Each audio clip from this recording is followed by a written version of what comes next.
Hi, I'm Abby with Get Your Head in the Game. Last segment, we discussed some anatomical differences between male and female necks. This segment will discuss a functional difference between male and female necks when it comes to a soccer player's technique with heading the ball and how this influences repetitive head impact exposure. Kerry Peake, a researcher from Australia, studied how male and female athletes impact the ball with heading.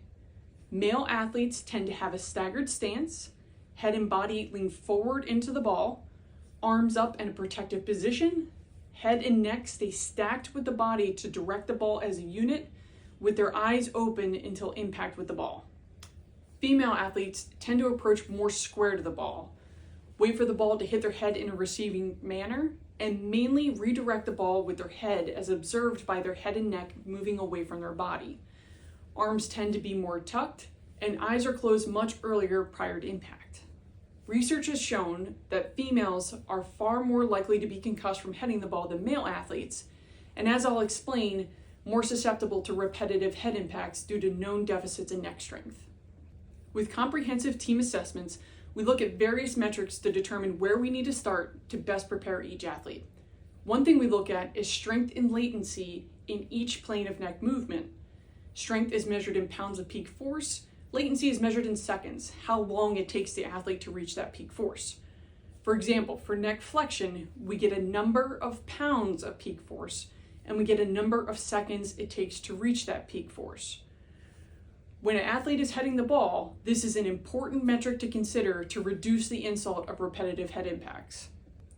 For example, if a ball is traveling at 30 miles per hour when it impacts the head, it has 28 pounds of impact force.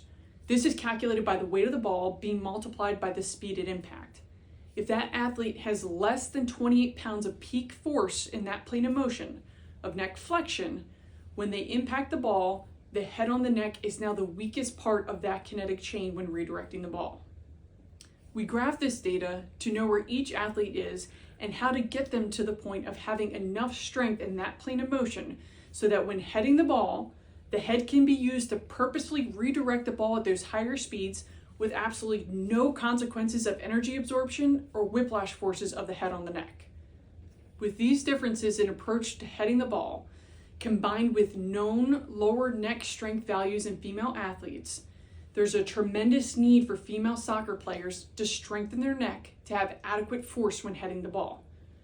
This is just one of many implications of specific neck strengthening for contact sport athletes.